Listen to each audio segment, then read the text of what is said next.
আমি দুটি গল্প বলে আরম্ভ করছি। ক্যারিয়ার গঠন এবং সমাজ সেবার মধ্যে সমন্বয় সাধন। গল্প মানে এগুলো গল্পের মতন গল্প নয়, সত্যি ঘটনা। একটি হচ্ছে দুজন ব্যক্তির ঘটনা। একটি ছেলে, সে আইআইটি পাশ করা, আইআইএম থেকে এমবিএ করা ছেলে। এখন যারা এখানে ইয়াং ছাত্রছাত্রী আছে, অনেকের হয়তো স্বপ্ন আইআইটিতে পড়বো, আইআইএম এ পড়বো। তো সেই ওইরকম ছেলে একটি, সে এরকম আইআইএম জোকাতে পড়তো, পড়াশোনা শেষ হয়ে গেছে। তারপরে তো ভেরি ন্যাচুরাল, বিরাট বড় মাল্টি ন্যাশনাল কোম্পানি চাকরি পাবে, সবই তো ঠিক আছে। সেই ছেলেটি স্বামীজির বই খুব পড়তো। আর একদিন সে জোকার বাইরে রাস্তায় দেখছে কয়েকটি রুগ্ন ছেলে মেয়ে রাস্তায় ঘুরে বেড়াচ্ছে, তাদের থাকার জায়গা নেই, বাবা মা নেই, রাস্তায় থাকে তারা। তো সে ঠিক করলো সেই তখনই যে এদের দেখাশোনা আমি করব, এদের দায়িত্ব আমি নেব। সেই ছেলেটি, যার এত ভবিষ্যৎ উজ্জ্বল, এমবিএ করা, ইঞ্জিনিয়ারিং পাশ করা, সে করলো কি, ওই কয়েকটি ছেলেকে নিয়ে একটি ফ্ল্যাট ভাড়া করলো, সেখানে তাদের রাখলো, তাদের থাকা, খাওয়া, পড়াশোনা সবকিছু দায়িত্ব। নিজে টিউশন করতো। তাকে আমি জিজ্ঞেস করলাম, তোমার চলতো কি করে? বলতো আমি টিউশন করতাম, আইআইটি পাশ করা, আইআইএম পাশ করা, কত ছেলে মেয়ে তার কাছে পড়তে আসতো। তো সেই টাকাতে 3টি ছেলেকে মানুষ করা। সেইখান থেকে আজকে সেই ছেলেটি, তার নাম বলতেই পারি, বিনায়ক লোহানি। সে আমাদের এখানে ডায়মন্ড হারবারে তার একটি অর্গানাইজেশন আছে স্বামীজির নামে, পরিবার সংস্থান বলে। সে ওখানে এখন 500-র উপরে ছেলে মেয়ে থাকে ওখানে, মোর দেন 500, জঙ্গলমহল থেকে, ইভেন কলকাতা রাস্তার থেকে, যেখান থেকে যে অসহায় শিশু, তাদের নিয়ে একটি করেছে সংস্থা।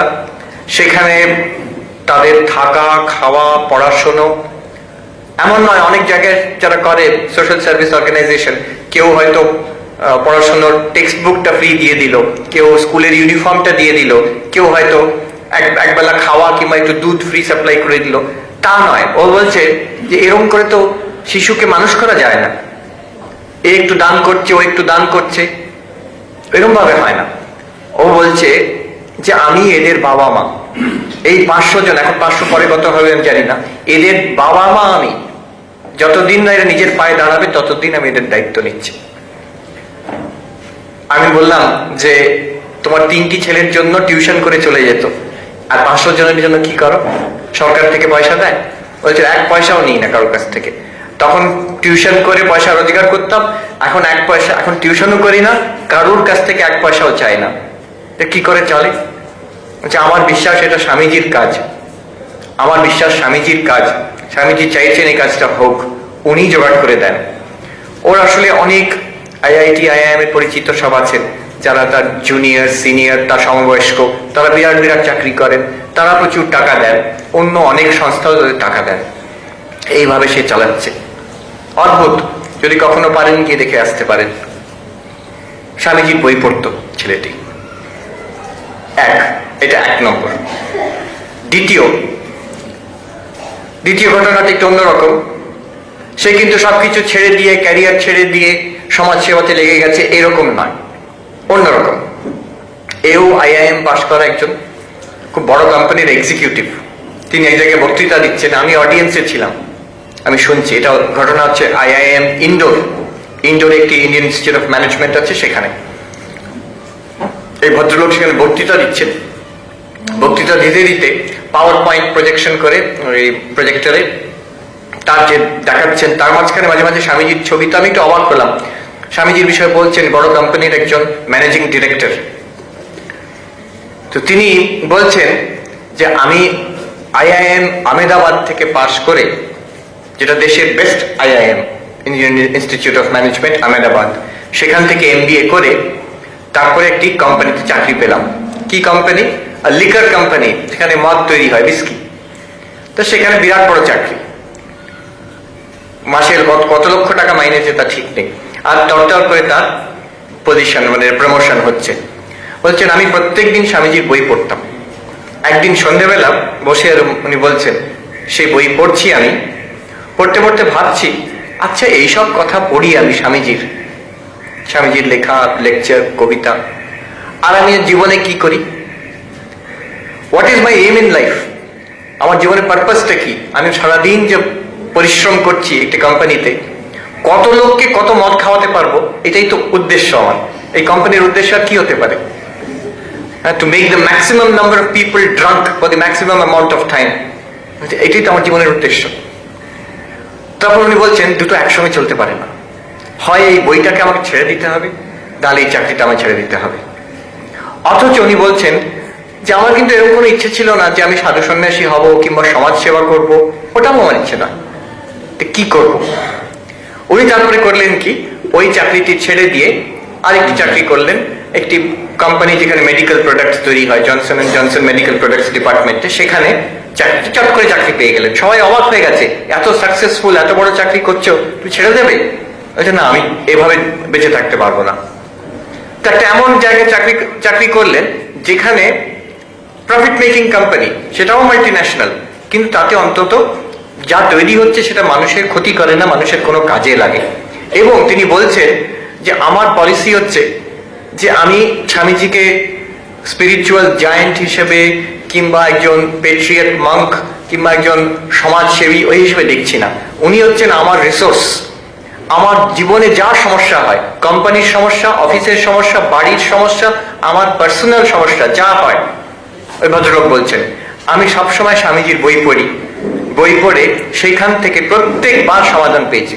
কি করণীয়, কি অকরণীয়, কিভাবে জিনিসটাকে দেখবো, বুঝবো, সবকিছু সেইখান থেকে পেয়েছি আমি। বৈদ্যেশ বলে তামিল ভদ্রলোক। আমি দেখলাম যে দেখুন, তিনি স্বামীজিকে নিজের ভাবে বুঝেছেন, স্বামীজির বই পড়ছেন, তার থেকে নিজের জীবনের সমস্যা মেটাচ্ছেন, নিজের জীবন পাল্টে গেল। দুরকম, দুজনেই সন্ন্যাসী নন, দুজনেই যে সবকিছু ছেড়ে দিয়ে ব্রহ্মচারী হয়ে বেলুর মঠে পৌঁছে গেছেন তা নয়, কিন্তু তাদের নিজেদের জীবন পূর্ণরূপে পাল্টে দিয়েছেন স্বামীজির বই পড়ে পড়ে। আর যা জীবন ছিল তার থেকে অনেক বেশি উন্নত জীবন দুজনেই পেয়েছেন। এইটা বোঝার জন্য আমরা একটু গভীর দর্শনের মধ্যে যাব। স্বামীজির দর্শন কি ছিল, স্বামীজির যে ফিলসফি, সেটা বোঝার জন্য স্বামীজিকে একবার জিজ্ঞেস করা হয়েছিল যে তার দর্শনের বিষয়, তিনি তার নিজস্ব দর্শন কি। স্বামীজিকে যে রিপোর্টার জিজ্ঞেস করেছিলেন যে স্বামীজি, এটা কি সত্য যে শঙ্করাচার্য বলেছিলেন এক ব্রহ্ম আছে, ব্রহ্মই সত্য, জগৎ মিথ্যা, মানে ভগবানই সত্য আর জগৎ মিথ্যা, একই সত্য, বহুটা মিথ্যা। আর তার আগে ভগবান বুদ্ধ নাকি বলেছিলেন কোনো এক ব্রহ্ম বলে কিছু নেই, এই বহুর একটি ক্ষণিক বিজ্ঞান চলছে, মানে জগৎটি এক ক্ষণ থেকে আরেক ক্ষণ নশ্বর, এইভাবেই চলছে, একটা বহুর স্রোত চলছে। ভগবান বুদ্ধ বলছেন যে এক বলে কোনো বস্তু নেই, এই বহুর স্রোত চলছে, জন্ম মৃত্যু চক্র চলছে একটি।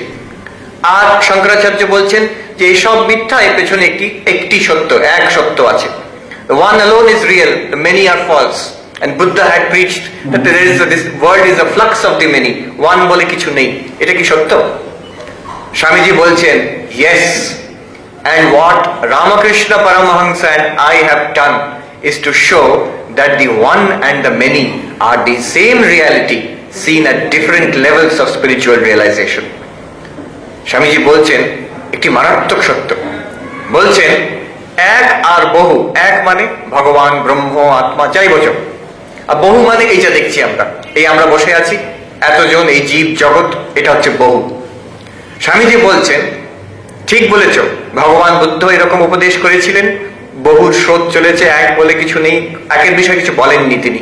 শঙ্করাচার্য উপদেশ করেছেন এক ব্রহ্মই সত্য, বহু এই জগৎ মিথ্যা।